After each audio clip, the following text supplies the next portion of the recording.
नायकों में से एक, जिन्होंने तकरीबन 3 पीढ़ी तक भारतीय चित्रपट पर भारतीय परिवेश और विशुद्ध भारतीय विचार को एक बड़ा जीवंत प्रस्तुतिकरण दिया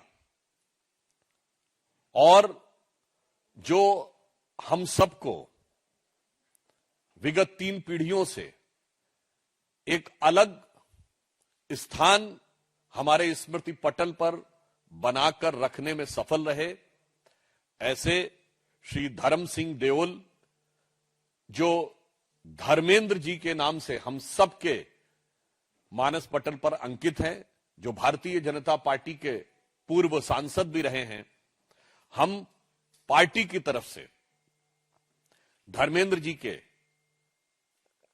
भारतीय कला, सिने जगत में उनके अभूतपूर्व और अविस्मरणीय योगदान को स्मरण करते हुए श्रद्धांजलि देते हैं।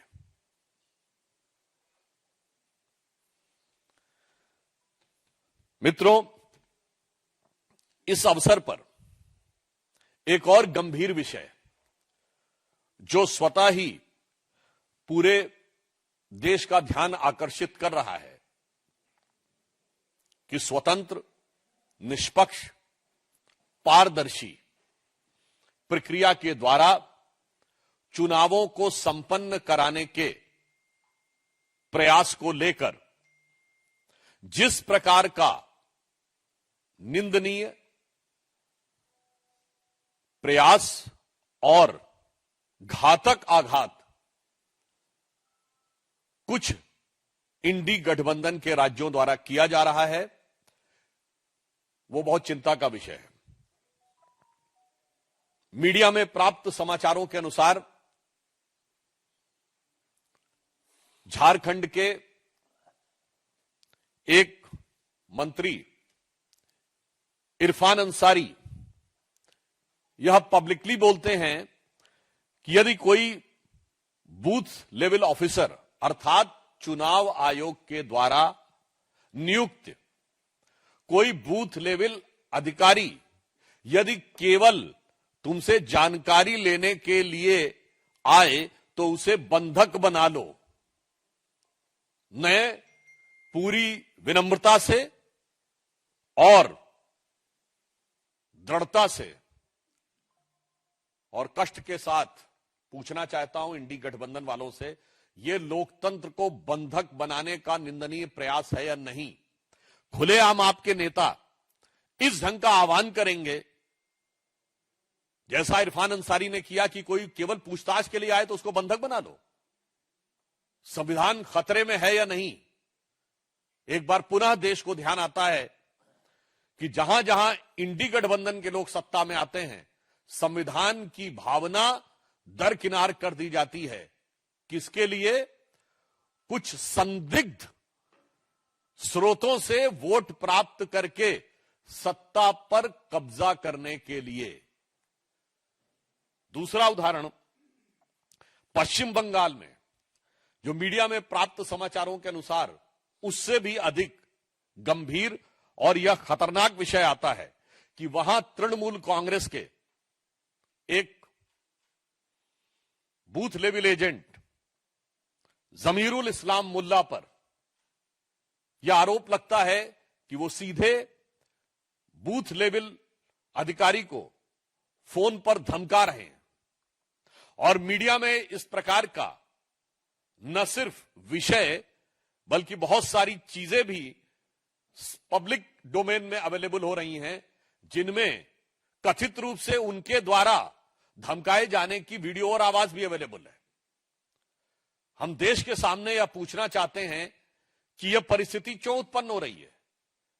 यह परिस्थिति क्या इसलिए नहीं उत्पन्न हो रही है कि यदि केंद्र में स्वयं नेता प्रतिपक्ष सीधे इस चुनावी मतदाता सूची के संशोधन पर अनर्गल निराधार आरोप लगाएंगे और पश्चिम बंगाल की मुख्यमंत्री उसके ऊपर निराधार आरोप तो छोड़िए, परोक्ष रूप से भड़काने वाले बयान देंगी। और ये दोनों ही लोग संवैधानिक पदों पे बैठे हैं, एक नेता प्रतिपक्ष है और एक राज्य की मुख्यमंत्री हैं। और उसके बाद इस ढंग की बात कहना यह साफ दर्शाता है कि संवैधानिक व्यवस्था, चुनाव को पारदर्शी रूप से होने देने के प्रयास में सबसे बड़ी बाधा अगर कोई है तो यह इंडी गठबंधन के दल है। मैं याद दिलाना चाहता हूं कि विषय सिर्फ चुनाव का नहीं है, यह भारत की सुरक्षा और अस्मिता का भी विषय है। क्योंकि सिर्फ एसआईआर का विषय नहीं, पश्चिम बंगाल में तो स्थिति और भी विभत्स है कि मुर्शिदाबाद में उनके एक नेता हुमायूं कबीर ये बयान देते हैं कि वो तथाकथित बाबरी मस्जिद, जिसे सदैव सुप्रीम कोर्ट ने डिस्प्यूटेड स्ट्रक्चर या विवादित ढांचा शब्द कहा है, उसका पुनर्निर्माण कराएंगे। और इसके ऊपर या तो इंडी गठबंधन के लोग मौन हैं या समर्थन कर रहे हैं।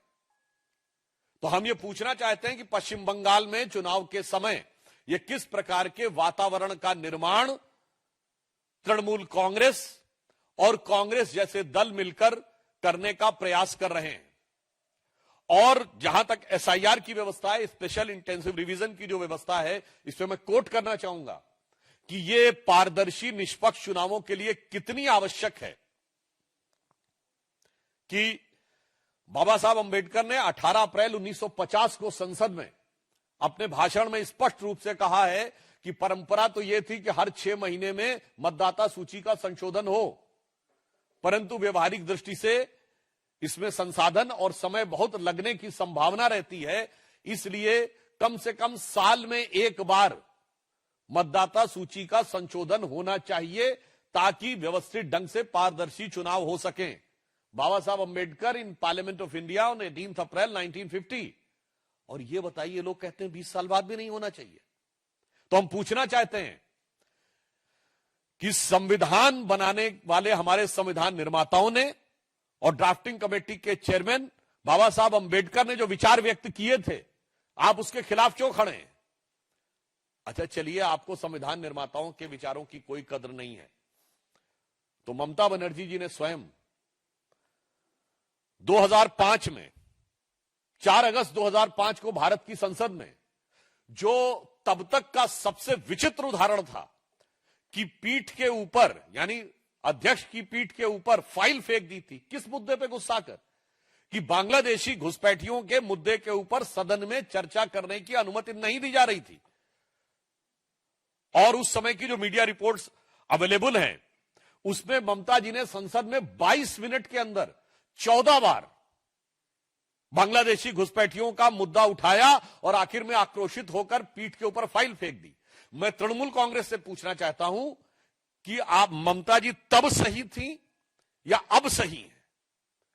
यह कौन सा परिवर्तन आ गया कि आप जिन बांग्लादेशी घुसपैठियों के खिलाफ इतना आक्रोश था कि संसद में 22 मिनट में 14 बार बोलना और संसदीय मर्यादा को ध्वस्त करते हुए पीठ के ऊपर फाइल फेंक देना और आज उन्हीं का समर्थन करना, मुझे लगता है कि सिर्फ संविधान निर्माताओं का ही नहीं, उनके स्वयं के जो विचार हैं, जो उनका स्वयं का वो है, वो अपनी बात को निगेट कर रही है।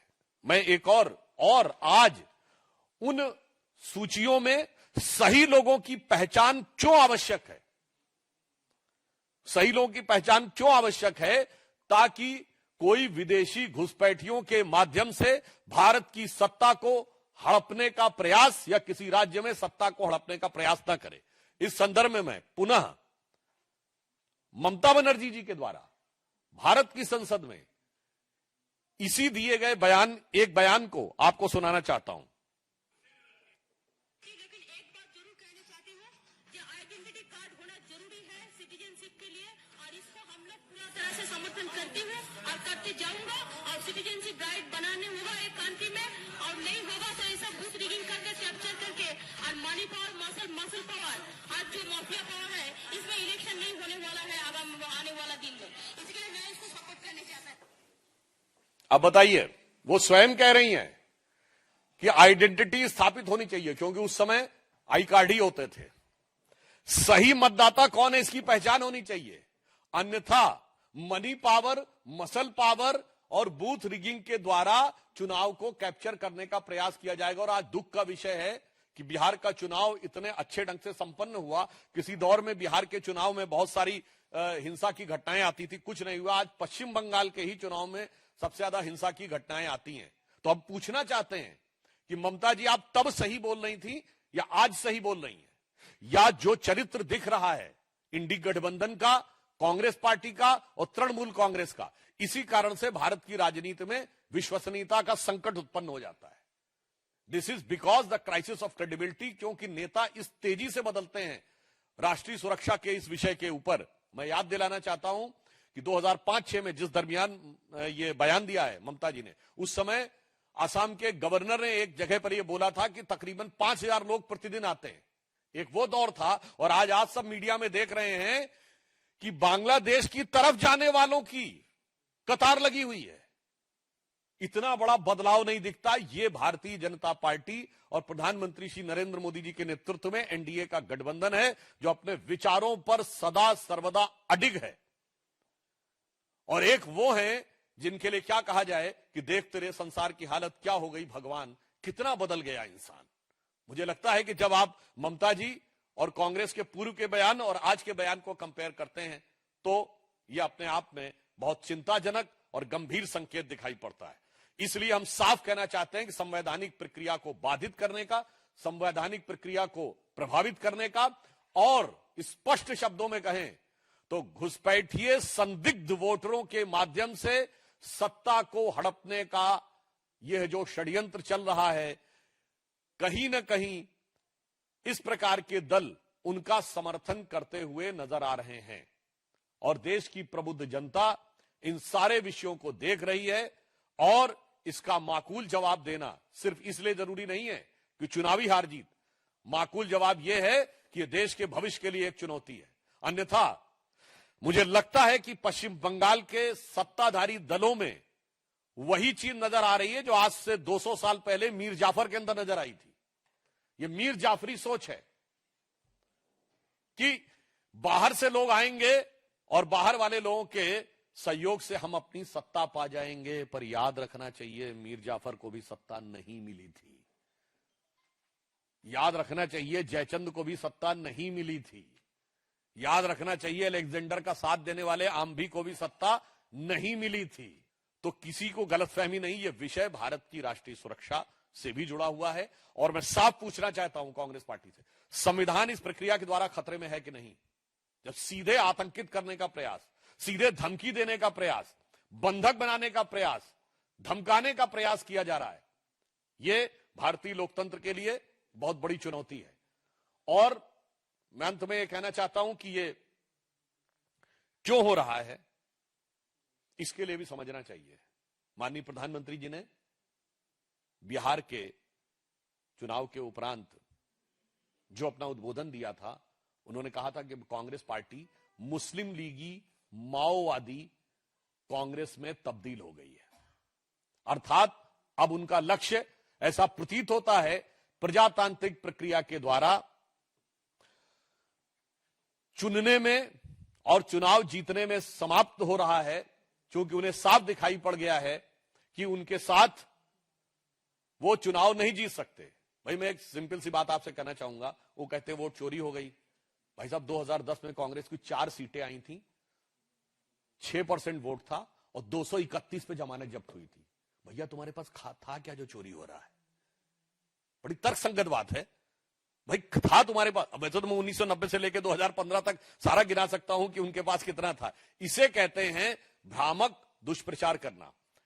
परंतु जो माननीय प्रधानमंत्री जी ने कहा था, उसको आपने भी देखा कि इंडिया गेट के ऊपर कुछ लोग जो मुखौटा लगाकर गए थे कि वो पर्यावरण प्रदूषण के संदर्भ में बड़े जागरूक हैं और वो इस पर प्रदर्शन करना चाहते हैं, और वहां पहुंचते ही उनके चेहरे पर से मुखौटा हट गया और अंदर का असली मुखौटा सामने आ गया और वो मारे गए नक्सली कमांडर के पक्ष में आकर नारेबाजी करने लगे। अर्थात जो प्रधानमंत्री जी ने कहा है कि मुस्लिम लीगी माओवादी कांग्रेस हो गई है,